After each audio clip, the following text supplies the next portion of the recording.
नमस्कार, मैं हूँ प्रियंवदा तिवारी और आप देख रहे हैं तिलक पत्रिका। हमारी संस्कृति, हमारे संस्कार सदा रहे हमारे साथ।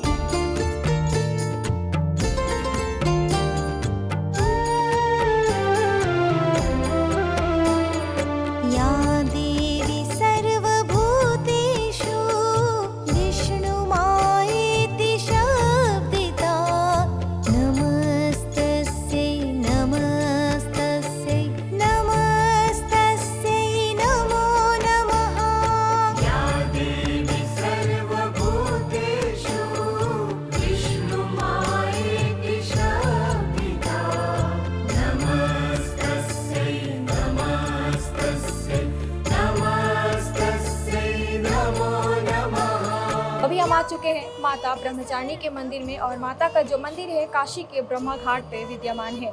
कहा जाता है कि माता भगवान शंकर को पति रूप में पाने के लिए कठोर तपस्या की थी, इसीलिए माता का नाम ब्रह्मचारिणी पड़ा। ब्रह्मचारिणी का अर्थ होता है तप का आचरण करने वाली। माता को तपस्या और वैराग की देवी भी माना जाता है। और आप देख सकते हैं काशी में इनका भव्य मंदिर भी है और मंदिर में अभी हम मौजूद हैं। माता यहाँ पे काफ़ी आकर्षक रूप में विराजमान है। जो भी भक्त अपनी मनोकामनाएं मांगते हैं, माता उनकी सारी मनोकामनाएं पूरी कर देती हैं। चैत्र नवरात्र और शारदीय नवरात्रि के दूसरे दिन माता का दर्शन पूजन करने का विधान है। काशी के तो लोग आते ही हैं, इसके साथ ही दूर दराज से भी लोग खींचे चले आते हैं माता का दर्शन करने के लिए। या देवी सर्वभूतेषु बुद्धिरूपेण संस्थिता। माता ब्रह्मचारिणी का यहाँ जो काशी में मंदिर है बहुत ही प्राचीन मंदिर है। और जैसा कि अब नवरात्रि का समय आ रहा है, नौ दुर्गा में से माँ ब्रह्मचारिणी का द्वितीय रूप माना जाता है, जो कि बड़ा ही प्रतिष्ठित और भगवान की प्राप्ति कराने वाला है। माता ब्रह्मचारिणी का नाम ब्रह्मचारिणी क्यों पड़ा, इसकी भी एक प्राचीन कथा है। जब नारद जी ने माता पार्वती के पिता से कहा कि अगर तुम्हारी पुत्री तपस्या करेगी तो इसको भगवान शंकर पति के रूप में प्राप्त होंगे, तो वही माता पार्वती पर्वतराज की कन्या गई हिमालय से तपस्या करने के लिए। प्रथमम शैलपुत्री, एक तो शैलराज की कन्या इसलिए उनका नाम शैलपुत्री पड़ा। और जब वो तपस्या कठोर करने लगी भगवान शंकर को पति रूप में प्राप्त करने के लिए, तो उनका नाम ब्रह्मचारिणी पड़ गया। और माता ब्रह्मचारिणी समस्त मनोरथों को पूर्ण करने वाली हैं।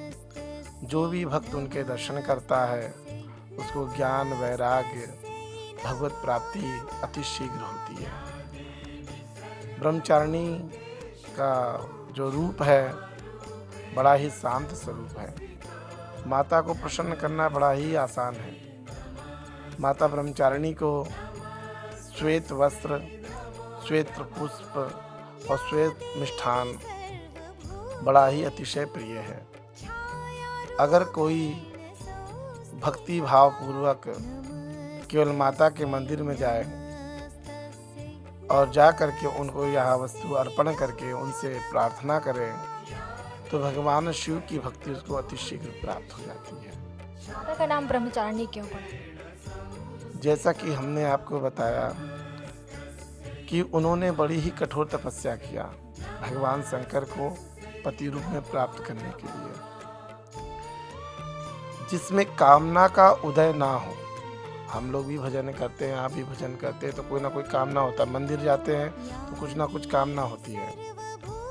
लेकिन माता ब्रह्मचारिणी जो इसलिए उनका नाम ब्रह्मचारिणी पड़ा, जो ब्रह्म को प्राप्त करने के लिए तपस्या कर रही हैं। तुच्छ वस्तु की प्राप्ति के लिए उन्होंने तपस्या नहीं किया, ब्रह्म की प्राप्ति के हेतु जो तप किया जाए उसी को ब्रह्मचारिणी कहा जाता है। और पूजन विधि क्या है गुरु? पूजन की विधि ये है कि सर्वप्रथम पवित्र हो करके श्वेत वस्त्र को धारण करें। और श्वेत वस्त्र को धारण करने के बाद भगवती को श्वेत पुष्प, श्वेत माता को गुड़ की खीर बहुत प्रिय है। आज के दिन गुड़ की खीर बनाए और खीर का माता को भोग लगाए तो माता बहुत जल्दी प्रसन्न होती है। और एक बात बता दें, जिन कन्याओं का विवाह ना हुआ हो उन कन्याओं को, जैसे कि होता है क्या, सगाई हो गई हो, कुछ लोगों का रिश्ता लग जाता है तो बहुत दिन हो जाता है, होता नहीं है, टूट जाता है। अगर वो कन्याएं, उन कन्याओं को बुला करके अगर भोजन कराया जाए तो समस्त मनोरथों की जल्दी पूर्ति हो जाती है। और एक बात हमने भविष्य पुराण में पढ़ा है कि ब्रह्मचारिणी के दर्शन करने से कन्याओं को उस वर की प्राप्ति होती है जो बड़ा ही अध्यात्म प्रवृत्ति वाला हो, मतलब कि भगवान शिव के समान उसको पति रूप में प्राप्त होता है, क्योंकि माता ब्रह्मचारिणी ने भगवान शिव को पति रूप में प्राप्त करने के लिए तपस्या किया है।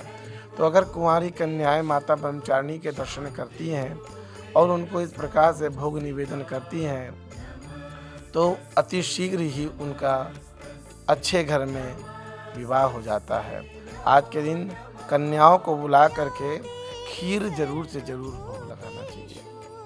प्रसन्न करने के लिए कोई ऐसा मंत्र बता दीजिए जिसे हम जप कर सकें। यह देवी सर्वभूतेषु शक्ति रूपेण संस्थिता नमस्तस्यै नमस्तस्यै नमस्तस्यै नमो नमः।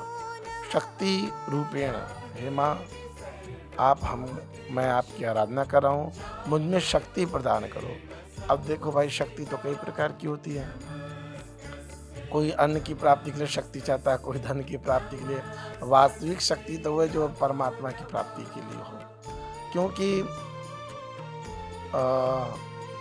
जो भगवान की प्राप्ति के लिए कार्य किया जाता है, अध्यात्म के लिए किया जाता है, वही सर्वश्रेष्ठ है। सांसारिक तुच्छ वस्तु की प्राप्ति के लिए भगवान को हम कष्ट दे, वो अच्छी बात नहीं है। हम तो कहेंगे कि माता ब्रह्मचारिणी के दर्शन करो, उनके दर्शन करने मात्र से तुम्हारे सारे मनोरथ स्वयं ही पूर्ण हो जाएंगे। माँ बड़ी दयालु होती है, बस केवल माँ के चरणों में जाओ, माँ माँ कर दो, बस वही प्रसन्न हो जाती है। अब माता ब्रह्मचारिणी तो वैसे ही शांत स्वरूप है। देखिए, 9 दुर्गा में सबसे शांत स्वरूप जो है और अति शीघ्र ही प्रसन्न होने वाली देवी कोई है तो माँ ब्रह्मचारिणी है। इसलिए हम आपसे कहेंगे कि सभी लोग, जितने भी भाई बहन हैं, माताएं हैं, आज के दिन माता ब्रह्मचारिणी के दर्शन करें और दर्शन करके अपने अभिष्ट की पूर्ति करें। नमो नमः। या देवी सर्वभूतेषु शान्तिरूपेण संस्थिता नमस्तस्यै। बहुत ही वर्ष पुराना माना जाता है ये मंदिर, और इस मंदिर का उल्लेख स्कंद पुराण के काशी खंड में मिलता है। और नवरात्रि के दूसरे दिन का विशेष दर्शन करने का महत्व है। लाखों की संख्या में श्रद्धालु माता के सामने आशीष लेने आते हैं। तो अभी इस नवरात्रि माता का दर्शन पूजन जरूर करें। कैमरा पर्सन दीपक गुप्ता के साथ मैं प्रियंवदा तिवारी, देखते रहिए तिलक पत्रिका।